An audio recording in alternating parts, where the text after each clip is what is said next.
I'm Jim Rawn, and I work in the cardiac surgery ICU at Brigham and Women's Hospital, where I have an interest in outcomes and in blood transfusion in particular. I have no conflicts to report. Anemia, as we all know, is associated with poor clinical outcomes. But there is very little definitive evidence that blood transfusion is safe and effective therapy for anemia when standard transfusion thresholds are used. I hope over the course of the talk to convince you of this. The STS workforce on perioperative blood transfusion and blood conservation in cardiac surgery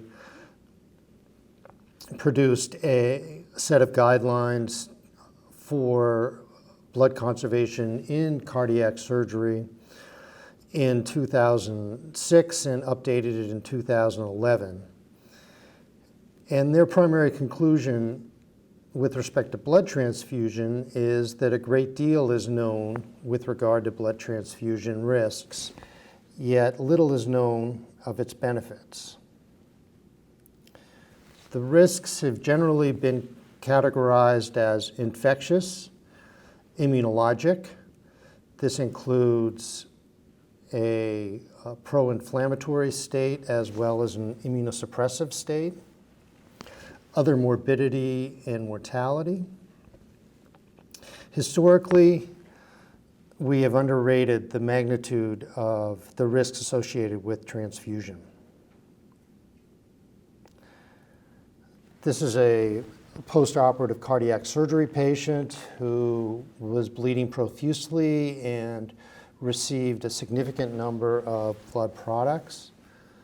This report from 2012 in Annals of Internal Medicine attempts to put the risks of blood transfusion in perspective. Historically, when we have discussed the risks of blood transfusion with patients in particular, we tend to highlight the very rare events, which include infectious complications and fatal hemolytic complications, which, as you can see, is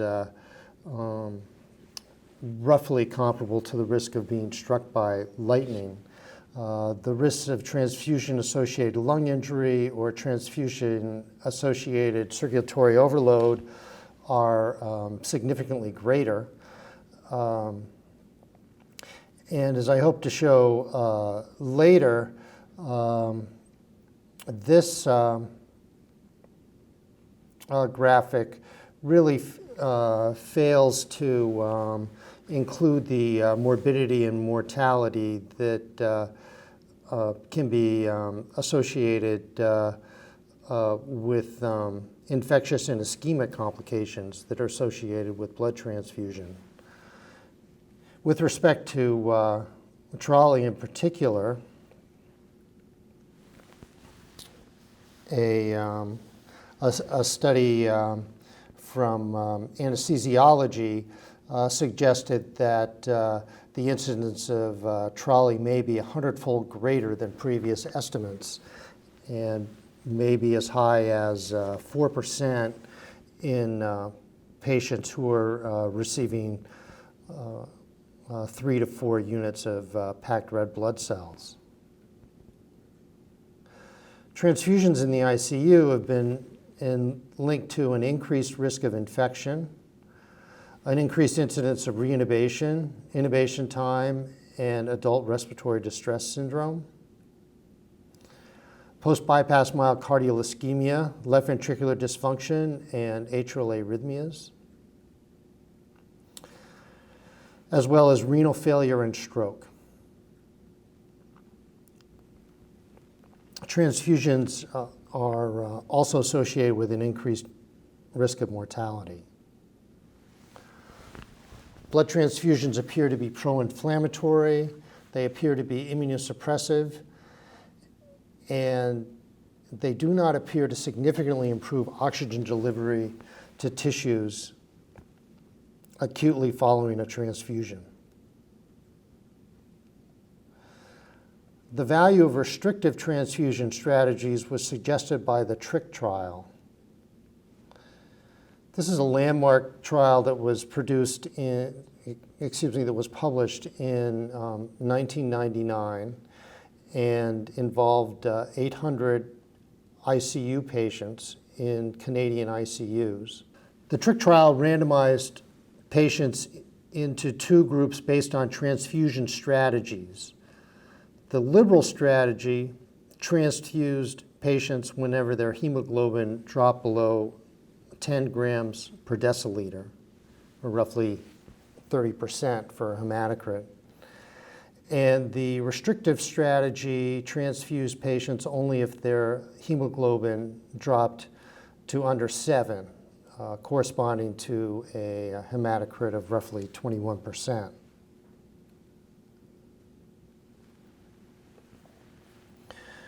When all patients were analyzed postoperatively, there was a trend towards improved survival in the patients assigned to the restrictive transfusion strategy group. In the subgroup analysis, patients who were not as critically ill as measured by the Apache 2 score had a statistically significant improvement in survival in the restrictive transfusion strategy group. Similarly, patients who are younger than 55 years also had a statistically significant improvement in survival if they belong to the restrictive transfusion strategy group.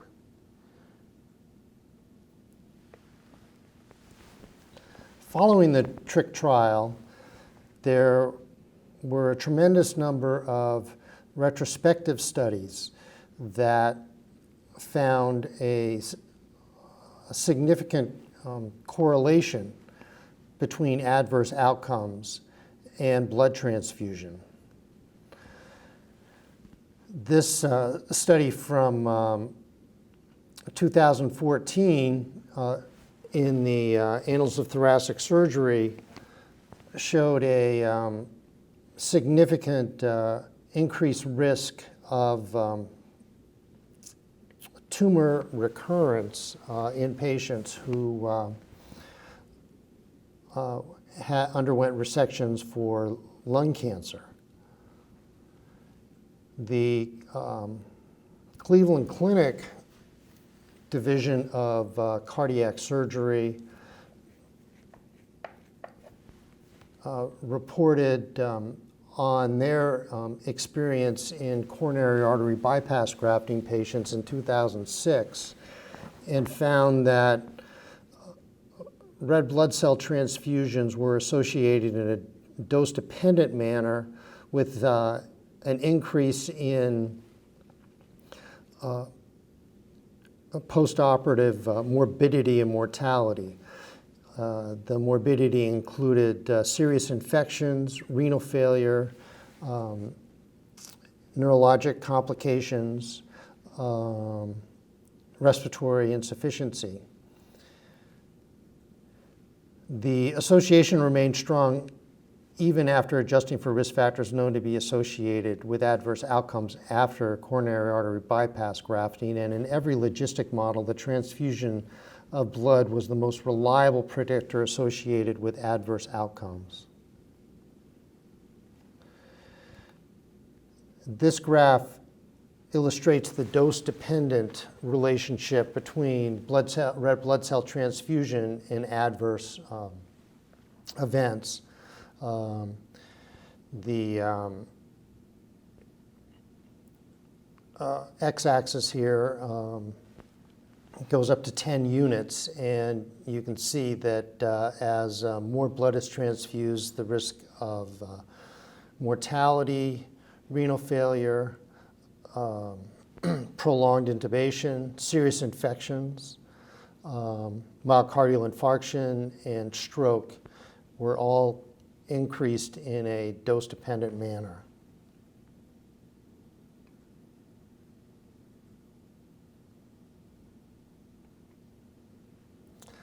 This is a 10-year review of the relationship between blood transfusion and survival in coronary artery bypass grafting patients. And you can see here that this curve represents the survival of patients who received no blood transfusions during their hospitalization for cardiac surgery, but that there was a durable negative impact on survival that was dependent, at least in part, on the number of blood transfusions that were provided during their hospitalization.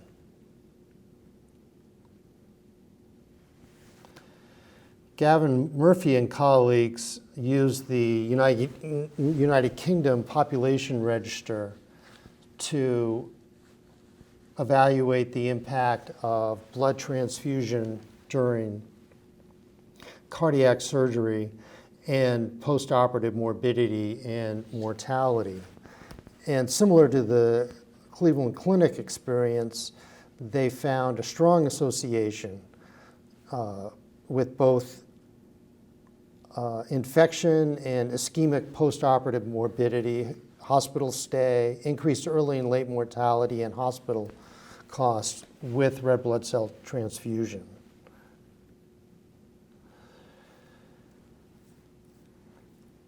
And when they divided their population into patients who received red blood cells during cardiac surgery and compared them with those who did not, there was a significant difference in survival that seemed to persist over time.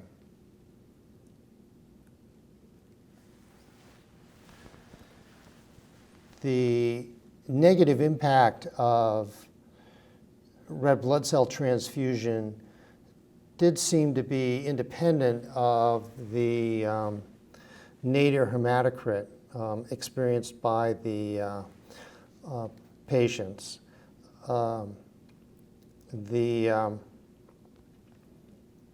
thing that is most striking to me about reviewing this data is the significant differences in all groups between infectious complications in patients who are not transfused, which range between 2 and 4%, compared to those who were transfused, where the percentage of significant complications ranged between 11 and 14%.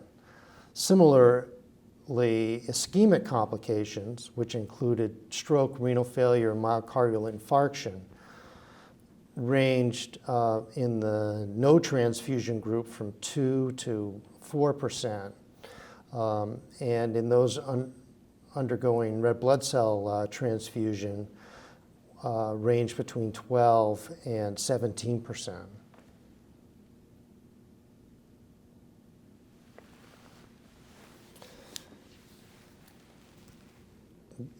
The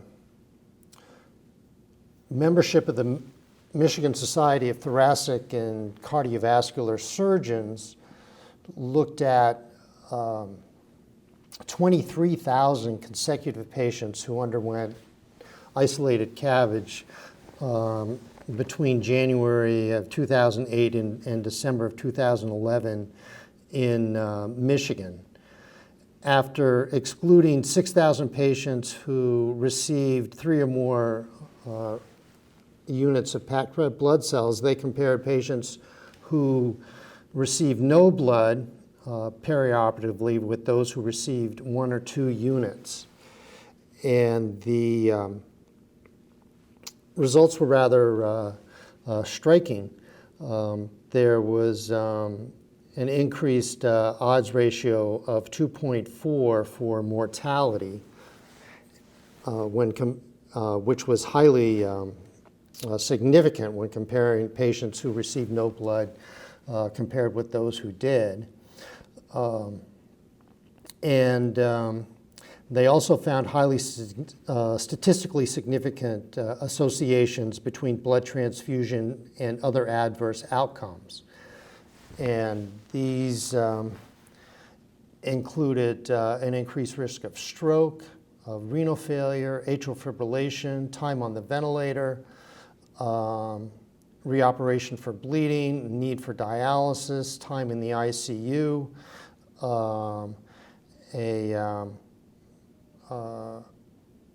increase in postoperative length of stay, and a decreased likelihood of being discharged home.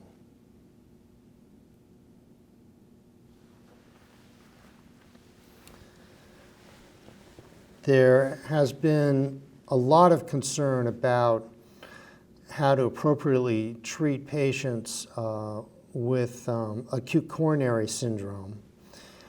And it has been difficult to perform studies with this group of patients.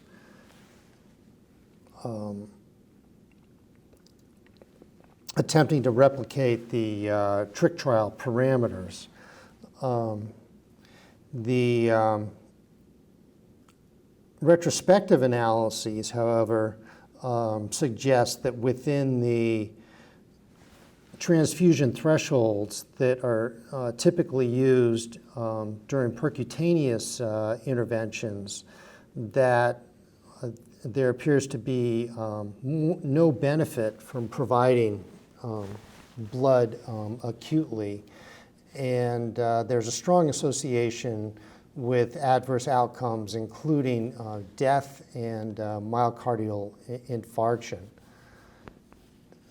This study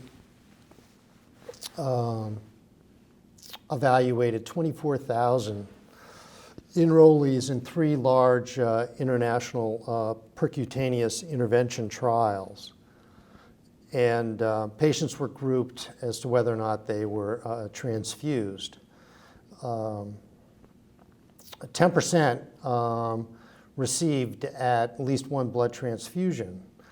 And those who received blood were significantly more likely to die and significantly more likely to undergo experience a myocardial infarction.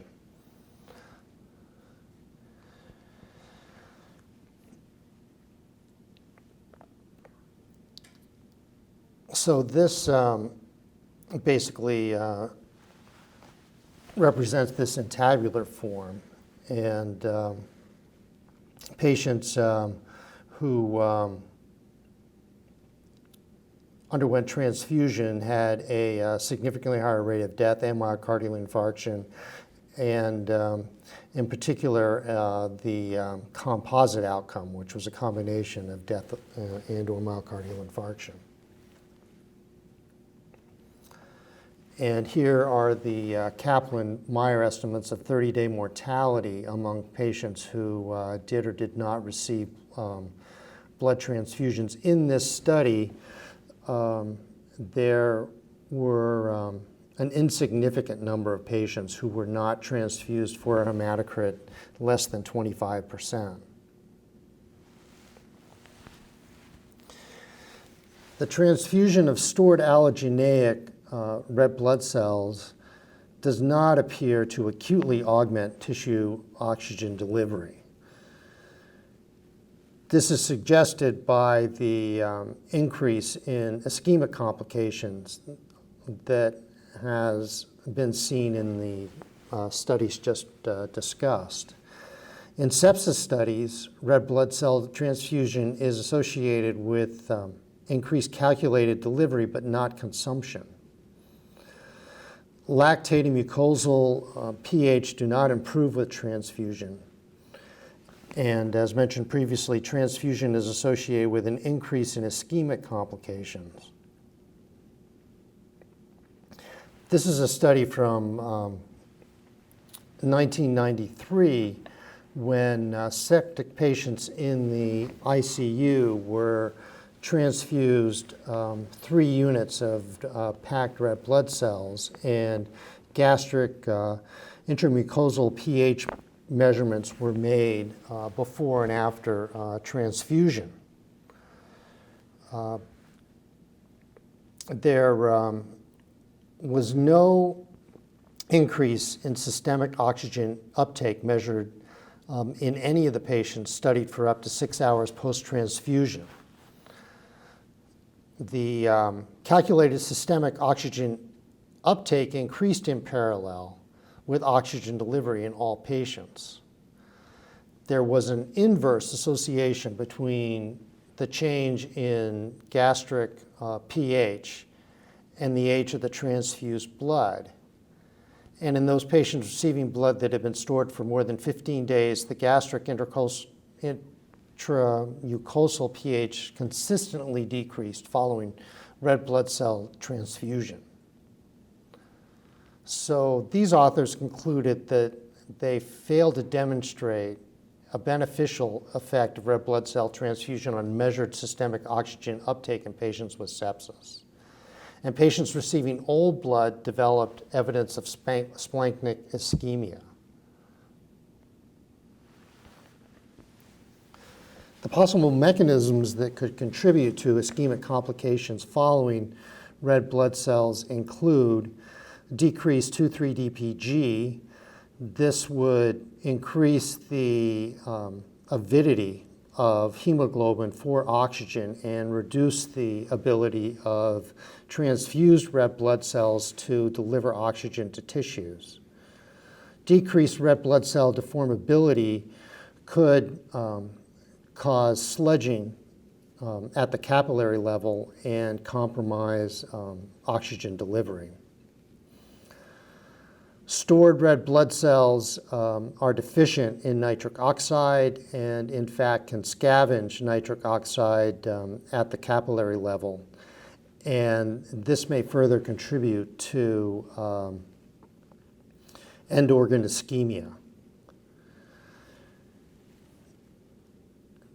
Transfusion of red blood cells is also associated with an increase in catalytic iron, which is released by the transfused cells, which, because of storage defects, are more fragile.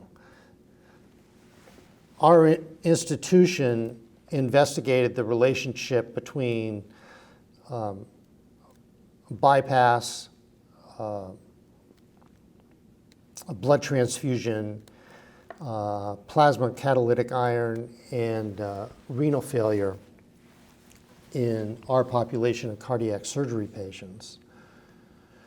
We found that plasma catalytic iron levels rose significantly at the end of cardiopulmonary bypass and was directly associated with bypass time and the number of packed red blood cell transfusions. The patients with the highest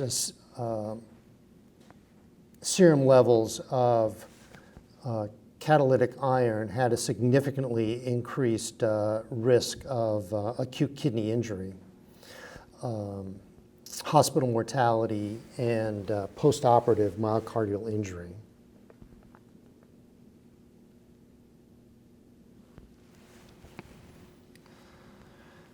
The conclusions of prospective randomized trials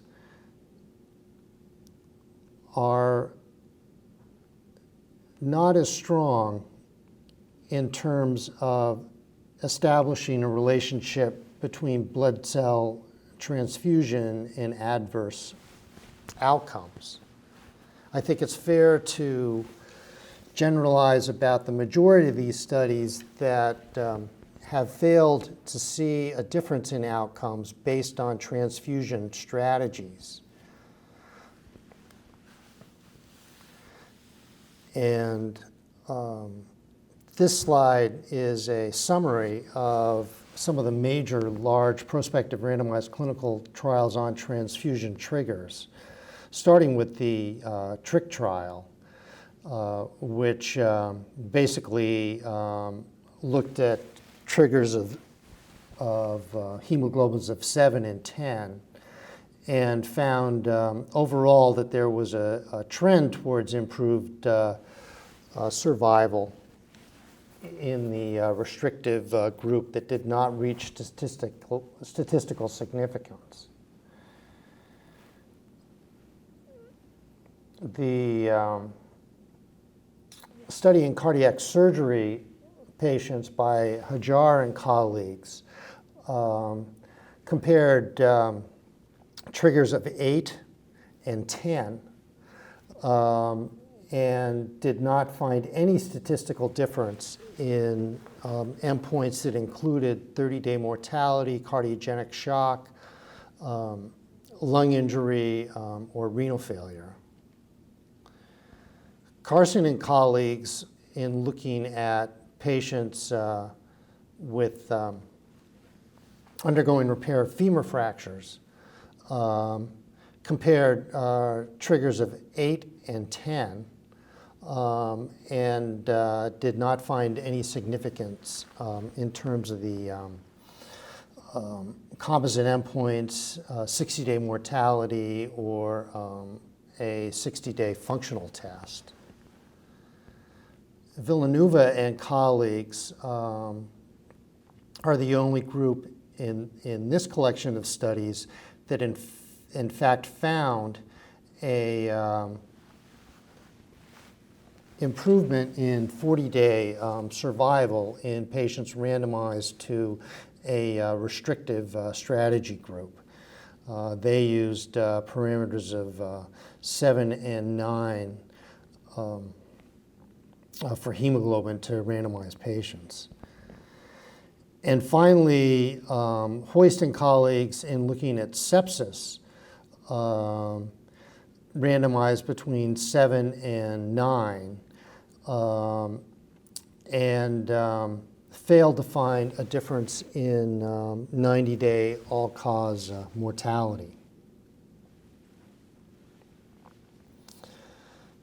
This is a meta-analysis of randomized trials looking at risks of infection following transfusion. And in this trial, serious infections were statistically significantly associated with a liberal transfusion strategy.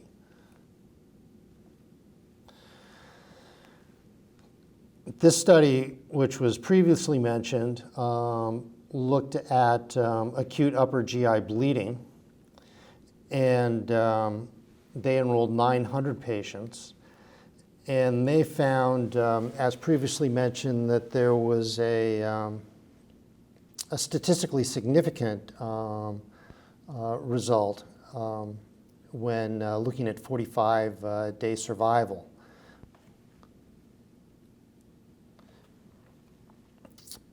And these are the survival curves.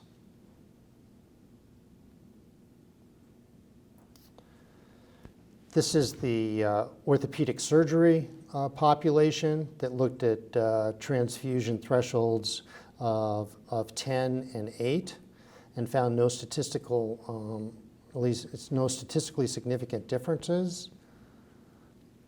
Of note, the differences in hemoglobin that were achieved throughout the study just reached statistical significance.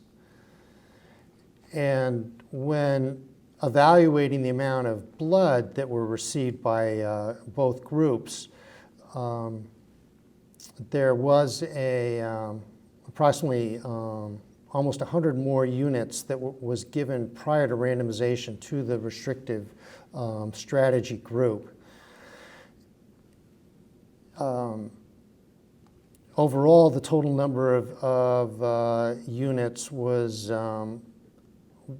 1/3 in the restrictive strategy group when compared to the liberal strategy group. There were significantly more units of red blood cells that were given for patients in the restrictive group secondary to symptoms. In both cases, there were a minority of patients who received no blood at all.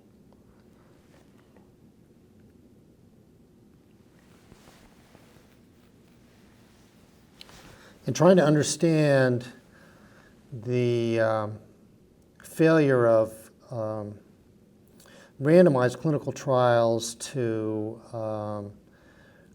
confirm the associations between adverse outcomes and blood transfusion that are seen in the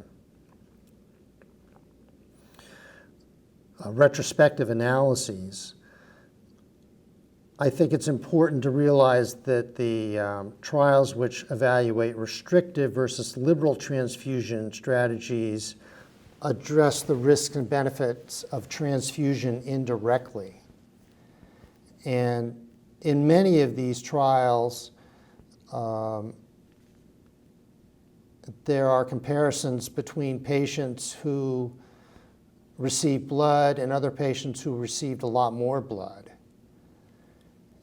And the outcomes appear to differ more when they are adjusted for the number of blood transfusions rather than adjusted based on transfusion strategy.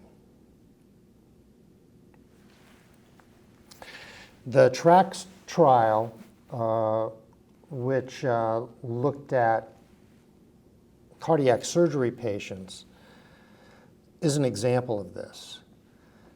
The thresholds for transfusion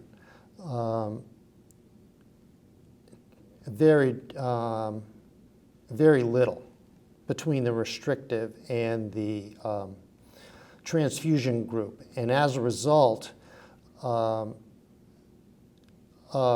both this narrow range and the fact that it was hard to maintain equipoise and not break protocol when clinicians felt that patients in the restrictive group needed blood,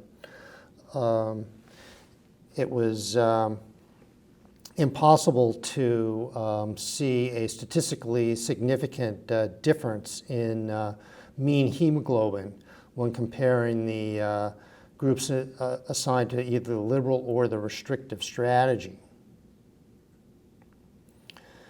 And I think that this is probably why there was no difference in outcomes seen between the two groups.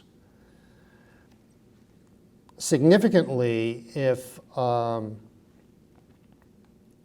the survival was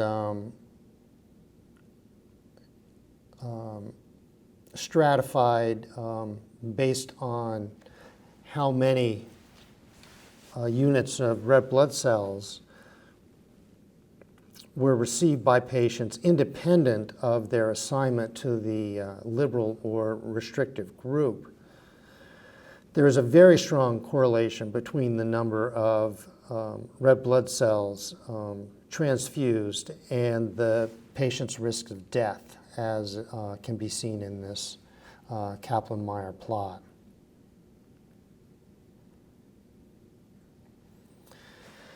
In the lower versus higher hemoglobin threshold for transfusion in septic shock trial, again, there were no differences in outcomes seen between the liberal and the restrictive groups. In this case, there was a statistically significant difference between the hemoglobin achieved in the different groups. But in this case, the patients who received no blood in the restrictive group only represented 36% of the total. And the majority of patients in the restrictive group did in fact receive blood. So this, again, is a case of patients who received blood as treatment for septic shock compared to patients who received more blood for septic shock. Another reason that it may have been difficult to detect a difference in outcomes was the very high mortality in both groups, 43% in the restrictive group versus 45 in the liberal group. That difference was not statistically significant.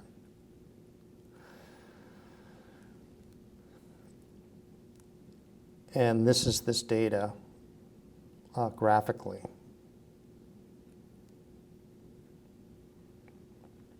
Gavin Murphy, whose retrospective analysis using the UK registry with colleagues performed a randomized trial for patients receiving blood after cardiac surgery. And this was a trial that, again, showed no significant differences in outcome. And in addition, there was a trend towards increased mortality in the restrictive group.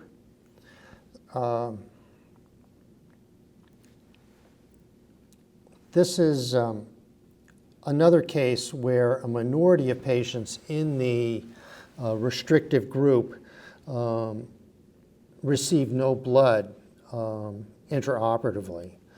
And again, represents a study in which patients in the restrictive group received at least a moderate amount of blood transfusions compared to a liberal group that received more. And I think it's unfortunate that the patients could not have been stratified in a way that made the differences in the amount of blood transfused more significant.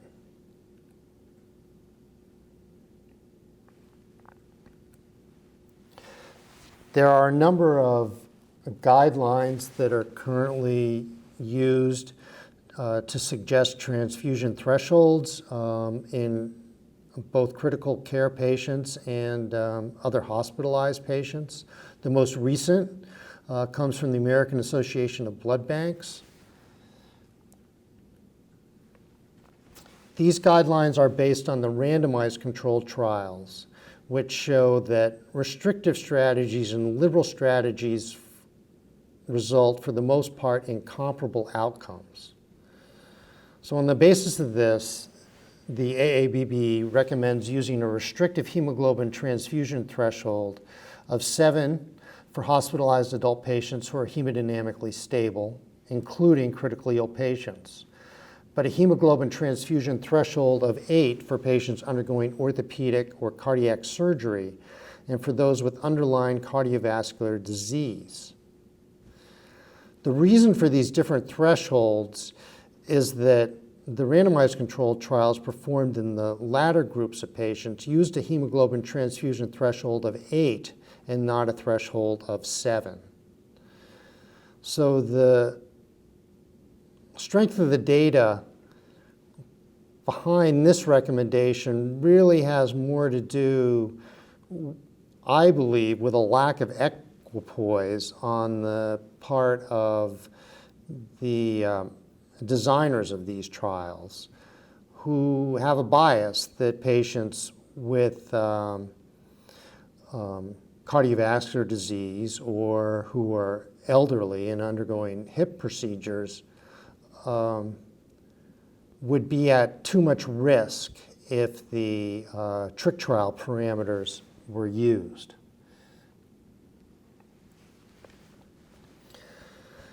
The committee chose not to recommend for or against a liberal or restrictive transfusion threshold in patients with acute coronary syndrome. At the present time, the randomized control trials are just not there, although the retrospective data does suggest that blood transfusion is of no benefit in patients with acute coronary syndrome.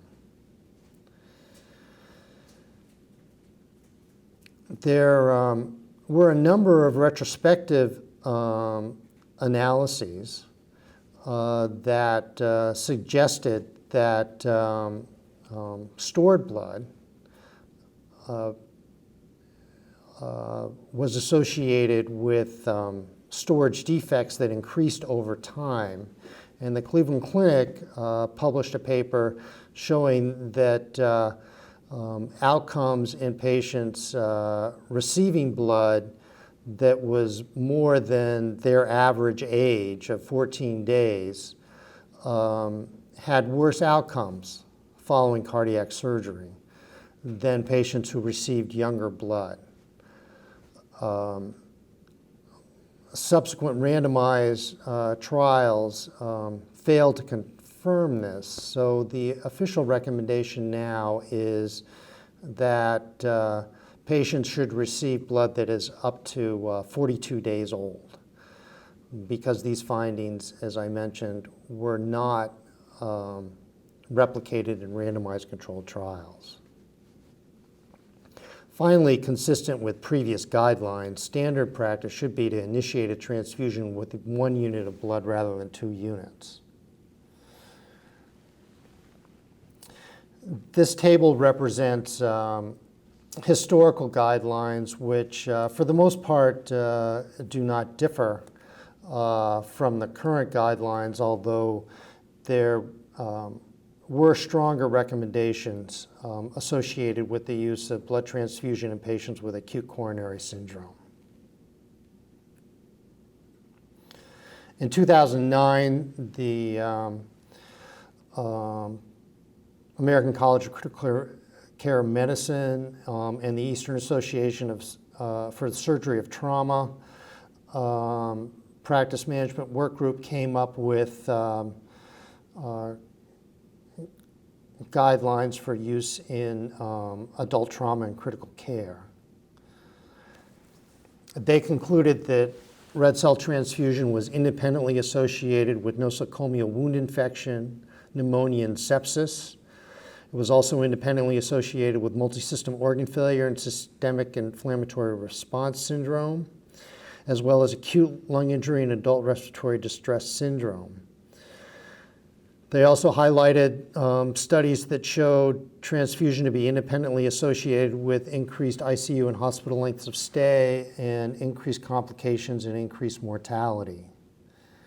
On the basis of existing data, they suggested restrictive strategies for stable non-bleeding patients, including those with coronary disease or those who had mechanical ventilation requirements or neurologic injury. They highlighted that in sepsis there was no evidence that transfusion improved oxygen delivery.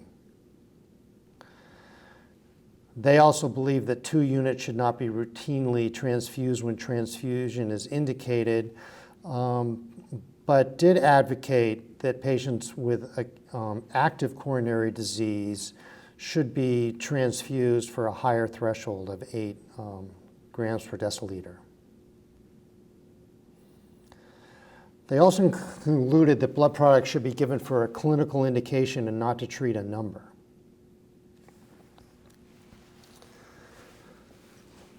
This slide provides a little more detail.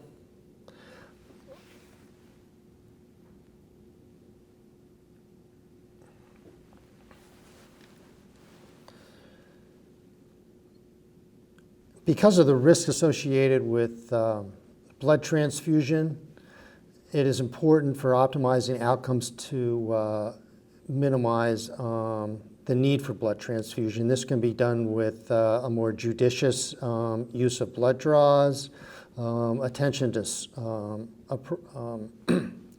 surgical technique, and avoiding unnecessary blood loss intraoperatively, adherence to guidelines both in and outside of the intensive care unit.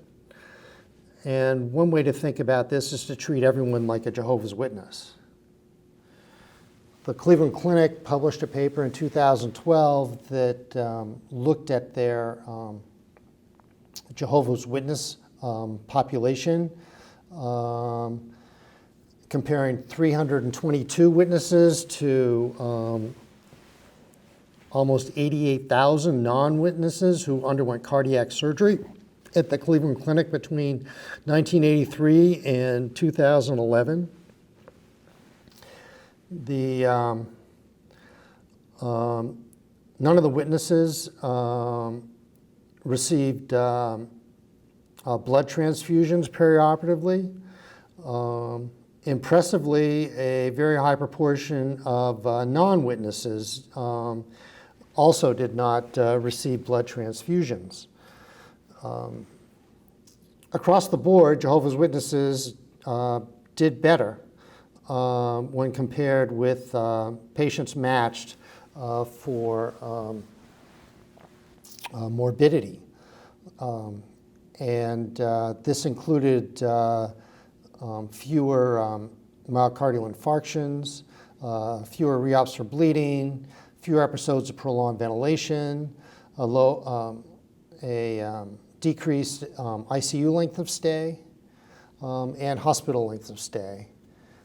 Their one-year survival was significantly better, but 20-year survival was comparable.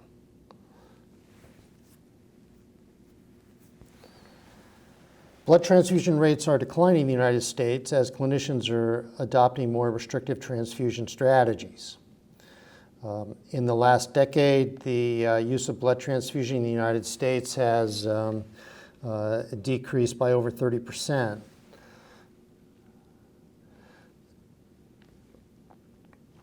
This is a paper from the Virginia Cardiac Surgery Quality Initiative, who looked at 14,000 patients between 2006 and 2010 who were stratified according to the implementation of transfusion guidelines. And by instituting guidelines and dramatically decreasing their use of blood transfusion, they were able to significantly improve outcomes and reduce costs. So it does appear as if this is, fortunately, the wave of the future. In summary, blood transfusions are associated with adverse outcomes. Current guidelines favor a restrictive transfusion strategy. Stored allogeneic red blood cells may not improve oxygen transport to tissues. And blood conservation strategies may be the most beneficial intervention. I have a few questions and answers. The transfusion requirements in critical care investigators, the TRIC trial, performed a randomized multicenter trial.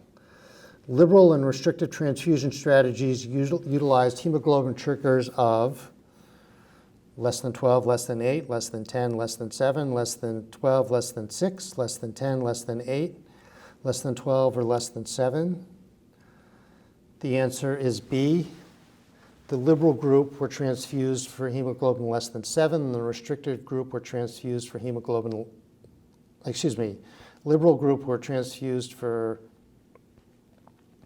hemoglobins less than 10, and the restrictive group were transfused for hemoglobins less than 7.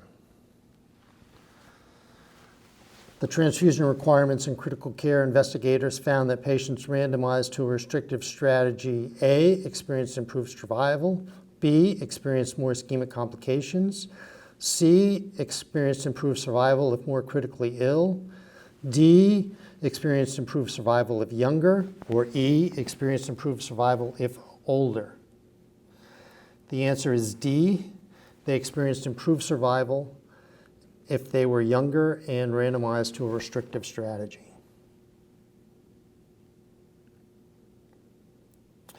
Blood transfusion is associated with A, an increased risk of infection, B, decreased survival, C, an increased risk of a myocardial infarction, D, an increased risk of lung injury, or E, all of the above. And the answer is E, all of the above.